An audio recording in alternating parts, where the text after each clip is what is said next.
All right, guys, welcome back to Real Estate Unlocked. And today we've got a great question. How is it that two houses that either are exactly the same or look the same in the same neighborhood or even the same street are priced way differently? That's today's topic on Real Estate Unlocked.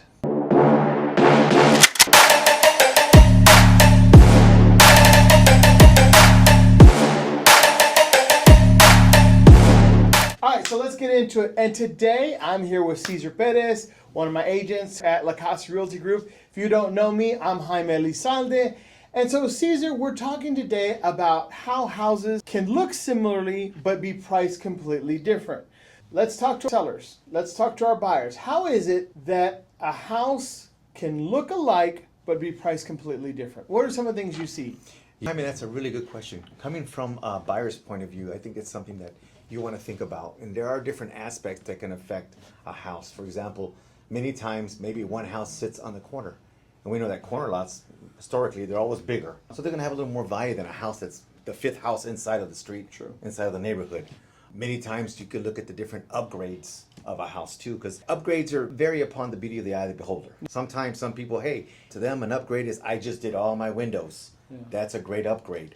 Or granite versus formica, exactly, Yeah. upgrades. I changed my toilet. I went from a small toilet to a big toilet. The toilet that shoots the water, right? That's a good upgrade. Haven't used it yet, but I want to. I But have one. those are upgrades, Yeah. right? So there's all kinds of things that can affect the price of a house. Each house, I think, is unique in its own way. And I see buyers and they'll drive by and they don't understand it. Now, I know a lot of times right now, especially, we're working with builders. And builders build basically the same 5 floor plans in a neighborhood, right? But price difference, if you look at their list, there's a price difference. I did one the other day and there was $20,000 in difference. Same exact house, same exact look, but it wasn't, right? So the difference was one had a corner lot, as you talked about. That was a $12,000 lot premium, what they called it, right? Also, that house had more stone and brick. So that, again, increased the value versus one that had a little bit less. So even though they maybe looked alike and inside the floor plan was the same, those two things alone was $20,000 in difference. So sometimes just on the outside, it looks the same, but it's not. Yeah. Now, what about location? Because we've seen one builder builds East Austin. What happens there? Wow, it used to have that old stigma before. You remember growing up here in Austin, it was like, hey, everything in a certain part of town is going to be cheaper than the other side of town. That's right. But I think that stigma over time has already been done away with because now the builders, there is no more land in Austin. You can't That go is for north. sure. You can't go. You're at Cedar Park. You're Liberty Hill. If you want to stay in Austin now, everything is going south, southeast now. So I can definitely see the values of homes now. It's not such a big difference. Before it was day and night. They're both catching up now. So I think that old stigma of one side of town versus another side of town is not 100% accurate. And that's true. So there is a little bit, for instance, I've noticed clients who wanted to go North Austin are paying a little bit more than clients who want to go South Austin. Again, depends on how far you want to go. Because you go up to Gerald, you obviously get the most affordable homes. Right. But location does play a factor in the price of a home because the acquisition of land, the cost to buy land makes a big difference. And like you said, Austin, right, we ran out of it. Can you tell us some of the thoughts of sellers or the mistakes that they're making by overpricing? Yeah, I think that is what I see most of on. And some people don't get, because they just look at Zillow. I know when I go on a listing appointment, sometimes I'll get, well, my neighbor is selling his for $500,000. Well, he's asking $500,000. That doesn't mean he's going to get that. We recently found a client who asked us about a property that was off market. And the person said, my price is not negotiable. I don't want a contract and I don't want inspections. It's as is. The house was way overpriced. You have a seller who doesn't understand the market. They're not working with a realtor. So sometimes I think that can happen. Yeah, that happens a lot. I think in the minds of a seller, sometimes I think they're kind of caught back to 2 years ago and they haven't really transitioned over to the time that we live in now because the market's different. It's a buyer's market. But they're still thinking, oh, I could still get top dollar, not have to do anything, and it just doesn't work that way no more. Times have changed, the gears have changed, and we have to change with the times. And people can see with technology also, people can see the value. There's all kinds of data that tell them what the estimated value of a home are. You can't just fool somebody and put this crazy amount on there. So I want to ask you guys about certain areas, like Okay. the east side, and a lot of change that's going on. Can you talk a little bit about the change that you've seen in the east? Absolutely. So both me and Caesar grew up on the east side, not played the same- ball it's at not the same Mets. part. Yeah, I never used to see people run at 7 o'clock in the morning, and normally they were running for their lives. Now they're just running for exercise. Yep, that's right. So the East Austin has definitely changed, and I think this is where we're seeing a lot of difference in prices. Right? You have one house that is $1 million next to another house that looks like a crack house or needs to be torn down for how, he said, from what you see? Yeah, I definitely see it day and night. Like you said, you can see $1 million home down to a house that should be torn down. But a lot of these homes too, they differ in price because a lot of times, a lot of these newer homes too, the features that they have, they're upgraded. You're talking about 100% energy efficient. They got the green roof, they got the green trash can, they got the green sheetrock. Everything is green. Yeah. That brings value to a house when you stop to think about it. And you're comparing that to a house that was built from 1950, the workmanship back then. There's no comparison. And I think that's a true statement. When you talk about that, people who want to live in Austin, who are coming here, they're very conscious about the environment, energy efficient, and you get that. I have one on the east side that I remember my electric bill was $900 during the summer every month because it was so bad. The windows were so old, right? And you go to a 3,000 square foot brand new build and your bill is $200 a month. So I think you're seeing those things. But going back to value, people are definitely buying these older homes, tearing them down, building something new, and it is affecting the entire value because these homes that used to sell for $40 and $60 and $100,000, now the dirt alone is just worth $500,000. Now, personally, growing up from the east side, I love seeing it. I love seeing people cash in. I've helped a lot of people change their life, get more money than they've ever seen in their life for a property that was falling in on itself, and then be able to reinvest it into not maybe just one home, but multiple homes. But that kind of leads us into Caesar and your story. So Caesar, again, on the east side, I've known you for a long time. Tell us a little bit about your story coming up, where you came from, and how you got into real estate. Well, us growing up, we moved from out of state to South Austin, and from there we moved to the east side. So my fondest memories was growing up right there, Metz Elementary. I just found out I'd do a tier. They're going to close the school down. It was an old school. I didn't know at the time. They said it was haunted. Well, I remember that. Now they're closing the school down, but it's one of my good fond. They all know who we are anyway, so they always kept it that way. So it was a nice experience. I have fond memories walking, picking up my blue jeans, walking in Town Lake. We call it Town Lake back then. But I remember playing in the water, catching little fish and crawdads and just having fun growing up in the east side. But I've always enjoyed the east side. Now that I've gotten older, I wanted to get into real estate later. It wasn't my passion at first. I was into barbering. And when I did try doing real estate many times, the technology wasn't there. And I tried doing it on Zoom, but it was like reading Chinese. And I just couldn't pass the test. And I was heartbroken. And I couldn't do it. And it wasn't until years later with technology and with Zoom and on live classrooms, that's what helped. Going to be good. And it was too much because you're running your regular business, and then you had to go old school, read books and try that. But now, like you said, with Zoom and online classes, it was the right move. Definitely, you have a lot of success right now. You're doing good for somebody who's just started in the business maybe years ago, right? Am I correct? Yeah. So what is the difference? Now, we go back to Caesar was my client, right? Him and Omara. I worked with them. I helped them sell some of their homes. And I would tell them, you got to do this, you got to do that. Now you're in my shoes. You're a realtor. How is it trying to express or tell sellers what they need to do or buyers what they need to do? Right. Well, I kick myself now because I should have listened to what you said back then. Because if I would have did it, I would have been a lot better off today. But I did do it because I guess I wasn't. When you're not in real estate, you don't understand the concept of it. You're just trying to pay everything off and you're happy. But now I see the importance of leveraging yourself and using your investments to get ahead. And I was from the mentality of, well, you pay it off, you're cleared for it, you're done. But now I see, no, like that one property we had on the east side, you advised me, hey, take it, let's buy 2 or 3 more. I should have did it. And to this day, I think I should have did it. And I didn't. Now I got to fast forward and live with that decision. But now that the shoe's on the other side, and I see how real estate works now and how you can use real estate to leverage yourself and to build wealth. Yeah. Now I see the importance of why it's important to listen to your realtor, because they're advising you for later on down the road, not just the sale of the moment, but to continue building that wealth down the road. And that's the one thing I really appreciated from you, Jaime, is that you've always advised me and you told me how to do those things. I wish I did it. Now I'm doing it, but of course, it's never too late. The Colonel, hey, the Colonel started Kentucky Fried Chicken at 65 years old. So, hey, why not start now, right? There you go. And I like that, so we've learned, because you're right. Sometimes we're very short-sighted, right? And we're not seeing long-term, or we're thinking that the realtor's out for that commission, right? And in reality, if you're working with a realtor who has experience and who has a proven track record of good investing, that's who you should listen to. I've always had a beef with realtors who sell houses and don't own homes.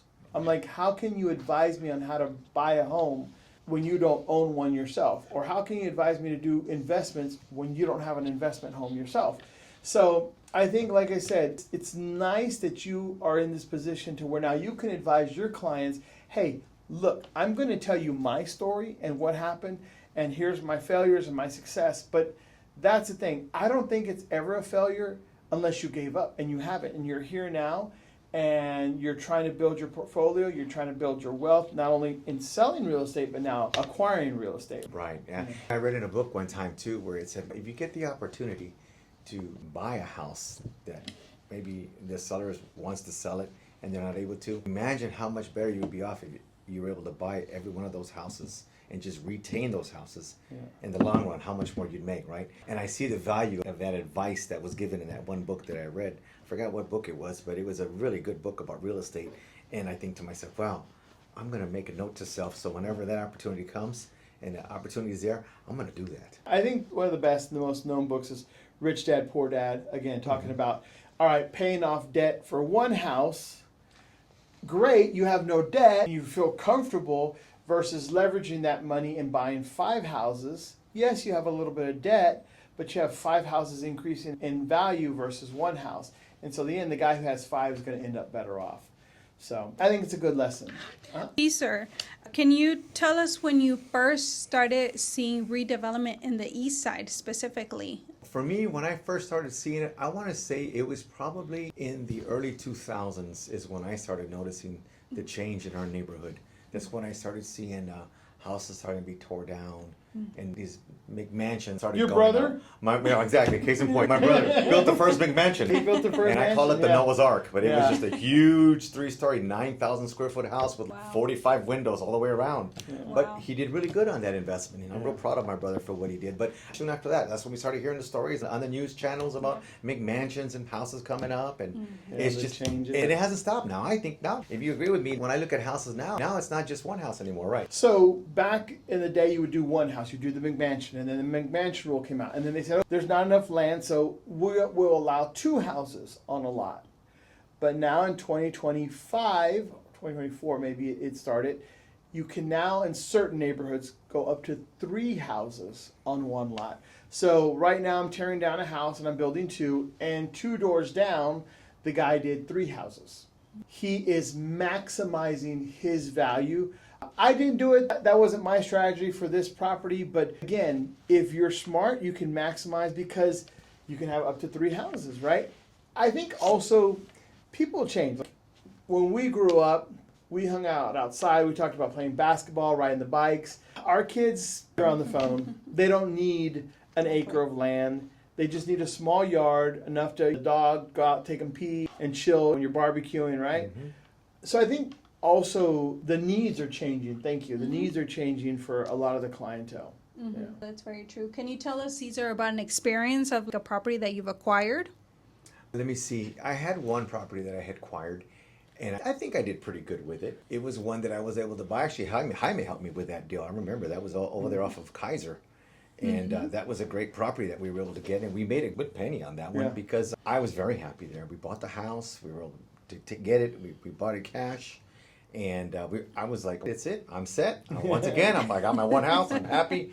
I don't need any more things. But then the wife starts driving on the weekends, and we start looking around. We found another house now. And then, of course, the things started creeping up, and we started realizing, we better get out of this house. So we went ahead, and she noticed some things in the house that she wasn't happy with. Happy wife, happy life. So I had to make some changes. We made the changes, though. But then again, Jaime helped me again on the other house. So that's when we bought the house that I'm in currently. Remember that? The one off of in Estancia. So I've been there now since 2017 there, and I love the little community there. Little gate closed community, very close knit. So I enjoy the area that I'm in now. Can you tell us about a mistake maybe that you did that maybe reflecting now you could advise people? If you're not a carpenter, I was like, not a carpenter. This is coming up. Don't do it. So I was in the bathroom. My son was at the time, I think he was a baby. He was, I think, 2 years old taking a bath. And he had that little Nerf basketball on the tile. And of course, I came home and my wife made a real pretty dinner. And I was like, oh, wow, that's nice. I ate dinner. And then she didn't want to tell me. And then the next thing I was like, oh, what's going on? She goes, oh, I went to the bathroom and I noticed there was a tile missing. I said, oh, what the heck? What's going on here? So I pulled the tile. Uh-oh. And then I put my hand in there and I figured, oh, girl, don't worry. I got this. We'll knock it out over the weekend. Well, that didn't happen. I had to wind up hiring somebody to help me fix it. I had to tear the whole bathroom, turn it into a whole remodel. So I tried, but I'm not a carpenter. I break things, I don't fix them. But I got good advice as what to do, but I don't try to fix it myself. I say, hire an expert. And I think that's a great point because I see a lot of times people say, oh, I can paint myself. Look, and I'm sure you can, but then I get there and I see the bleed through, you didn't cut in really good.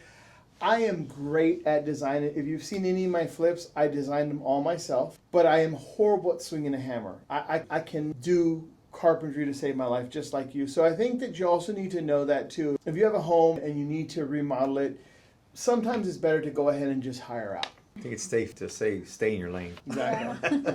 Can you tell us a little bit on values, emotional value versus market values? How you see it now, a different point of view? It's funny, when you're coming from a buyer's point of view or a seller point of view, a lot of times it's all based on emotion. It's just emotion that's moving. You're not really looking at the logic. You're just looking at the emotion. What's the final line? When do I get to the finish line? It's kind of what you look at. So you have a short view of how you see things. And I think when I sold and bought properties in the past, that's kind of how I looked at it. It was just, here's my objective. I'm going to get there and I'm done. And Jaime would always tell me, let's go a little further. Let's look beyond the horizon because you're going to keep traveling in life. And you're going to eventually need to be there and you're going to want to be where you want to be at. So I think there is a big difference. I know the few times that I have bought properties in the past, even times that I bought before Jaime. Sorry, Jaime. There was a time I bought a house with another. There were times where you trust a realtor. You don't know what you're signing. You just, okay, I'm with the realtor, and I'm going to sign here. But I know that when I would work with Jaime, he always explained things for me very good. So it gave me a good explanation and helped me make a good educated decision. And I think that you've never done anything on your home that you shouldn't have done. You lived in it, you made some upgrades, but you never went past what you should. And I think that's kind of what we want to focus on, that emotional, oh, you know what, I did this to my house. I did a major remodel that, unfortunately, while it might have added value, you went over. You put marble, real Italian marble in the bathroom that was $80,000 in a neighborhood where it sells for $350,000, right? Again, pools, solar panels. This is the biggest one we're all dealing with right now as realtors, is you guys who keep putting solar panels in at $50,000 solar panels because the guy's telling you that it's going to increase your home value. And then when we go to sell it, we have to give you the bad news that it increased zero. You have to now pay it off. So it's a debt, so you're losing. So I think you got to be smart and consult an experienced realtor who's gone through these things, right? We've owned homes, we've sold homes, we've remodeled homes, we've learned lessons. So I think that's really important. That brings a good point for the renovations that don't add value. Other than solar panels, is there other things that you think that don't add value to a home? I think what Jaime mentioned, one of the things is swimming pools. If you want to talk about a money pit, that's exactly what that is. You know what? I've had friends that have put $100,000 swimming pools into their house. And the sad thing is that when they go to sell, it's only $20,000. Yeah, about $20,000. It's not much of an Same upgrade. for your outdoor kitchens and all. That's great, but a money pit. Or like I said, going above your neighborhood value. Nice hardwood floors, real hardwood floors. If you don't live in a neighborhood where that is, now you can do it because you want to do it, right? The pool, you do it because you want to enjoy it and you understand it's not going to get a return on its investment. But you see, as long as you understand that, then you're good. Because I've gone to a couple of these homes where they're super custom. The guys are builders, so they blow out the house, and then the wife changes her mind. She doesn't want to live 45 minutes away from town. Mm-hmm. Well, now it's hard for me to try to sell that home where the average home sells for 400, and you want 650 because you put all this money into it. That's going to be a hard sell. Well, that leads us to our next question. A very common question with sellers is, what if the home is clean and maintained, but it's not updated? How does that affect value? I think that's a great one because it's something we come across, again, east side, certain areas. Mm-hmm. You have two spectrums, right? When I go and I'm looking at comps or comparables, you have, on the East Austin, you have brand new custom modern homes, and then you have these older homes that are not remodeled. They're gut outs or tear downs. Now, I walked in where the carpet's new, the roof is new, it's clean, but it's not modern. Mm-hmm. Unfortunately, I have to rate that one on the lower side like a remodel because the buyer who's buying, who's paying top dollar, is going to need to come in and gut it. I don't care if the carpet's brand new. The nice tile that you did, they're going to have to rip it all out because they've got to open up walls, open up stuff, and make it very modern. So unfortunately, those homes that are clean and livable, when you come to areas that are getting higher dollar right now because of flips, those are having to be thrown into the category of remodels. That's unfortunate. Any thoughts on that? That's the thing, is that many times when people do remodels, they get themselves into something. A lot of times, like Jaime was saying, a lot of times it's beauty in the eye of the beholder. Mm-hmm. And even though they put a lot of money into it, when it comes down to it and you're trying to compare apples to apples, it's about comparing the comps, square footage, the size. And unfortunately, sometimes it just doesn't match up. And if it doesn't match up, well, you know what? The truth. And that's what you have to give the bad news sometimes to the seller that, well, I'm sorry, but it's not worth what you thinking it's worth. Now, the $1 million question is, if you had a new project, I gave you $10,000 to renovate one thing on the house, what would you do? Go on vacation. Oh, all right. Caesar, what would you do? Well, for me, I think what I would do is I would either put the money in the bathroom or in the kitchen is where I would put it, because those things are timeless. Who doesn't want to walk into a nice house and you have a nice, beautiful kitchen? The house could be falling apart on the outside, but you forget about it when you walk in because you're cooking, you got your TV on, and you're making your dinner. So I would say, for me, kitchen. And I think that's pretty right. The kitchen is number one, right? It's where you spend most of your time. It really is, in the kitchen, dining area. Also for entertainment. Also your bathroom. And here's what I tell people. I did a showing this weekend, and the house that she really liked, her only complaint was the kids' bedrooms were not big enough. And I asked the question, are the kids paying the mortgage? No. Then I don't care what my kid thinks about the size of his bedroom. He's not paying the mortgage. You focus on the primary person, you and your husband. Where are you spending most of your time? Your primary bedroom, your primary bath. So does the closet fit you? Does your bath, when you go in there, does it allow you to unwind after a long day? Mm-hmm. And does your kitchen, is it functional? Is it nice? Because also, that's something you're not going to change. You're most likely not going to change your cabinets for a very long time. You're not going to change your countertops for a very long time. It's very expensive to redo a kitchen design. So you have to make sure that that's where you put your money into, is the kitchen. So any final advice to any sellers out there that are still living in the east side, thinking about selling? Any final advice for them? Well, I would say really calculate your cost. Look at your duckies really good. Make sure you really want to do what you want to do. Remember, you're in a very aggressive market right now. Like I said, it's a buyer's market. So be open-minded. When we give you advice, listen to the advice that we give you, because we're trying to look at the big picture of things, not the immediate picture. Those days of, I got a piece of property and it's worth $10 million. Yeah. It's over. Those days are gone. They were here a couple years ago. Yeah. But now we have to be realistic, and the numbers don't lie. The comps don't lie. And the numbers and the comps that we use are the same values that an appraiser is going to use to give the okay for someone to buy your house. Right. Yeah. So we want to remember those things. Yeah, I go back to when I sold my grandfather's house on East First, or Cesar Chavez, right? I explained it to him this way because he was very hesitant for years. The family was trying to do it. And I looked at it and I said, look, Your walls are paper thin. You have window unit. Your plumbing is horrible, right? Now's the time to cash in, right? Now's the time to cash in because you can take all that money. It'll be more money than you've probably ever seen in your life. And you can reinvest it in a house that had wall-to-wall carpeting, central heat and air, and you could live those last years in the comfort and the peace of mind knowing that the roof was not going to leak every year. He finally did it, and I'll never forget when he said, "Mijo, thank you. That was the best thing you ever convinced me to do." He goes, "I never knew what central heat and air was," right? And he was able to take the cash and buy a van cash and had money in the bank, and he was taking care of his kids. So I think there's a time and a place to sell your home, especially if you're on the east side. Not every, but you want to wait and you want that $1 million. Maybe eventually it's going to get there, right? But guess what? When it does hit $1 million, the house you're going to buy is now $2 million. So did it make sense to wait? Again, if it accomplishes your goal and if it gets you out of a home that you really are not comfortable in, I think absolutely do it and speak to somebody who has gone through that investment, gone through that whole life where you buy something, it's older, you sell it, you cash out, and then you reinvest it. And we're going to give you the right advice you need to hear. So I think that this was a really good one. I loved that we were able to come together and bring our experiences, not only from the past, what we've learned, work together, right?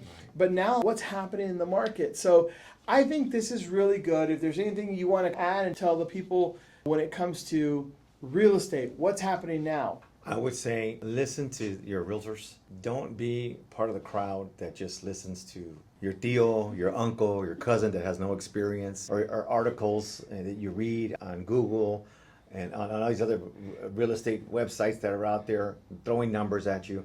Don't be fooled by that. Take it with a grain of salt, but really talk to the experts when you want to make a good, wise decision. And I think this video needs to be shared with anybody who currently owns a home and is considering possibly selling it, but is on the fence because they don't know if they're going to make enough money. This is when you need to sit down with us and let us show you it's always enough money. It's how you reinvest it, right? Guys, again, Jaime Elizalde, Caesar Pettis, La Casa Realty Group, and we look forward to seeing you next time on the next Real Estate Unlocked.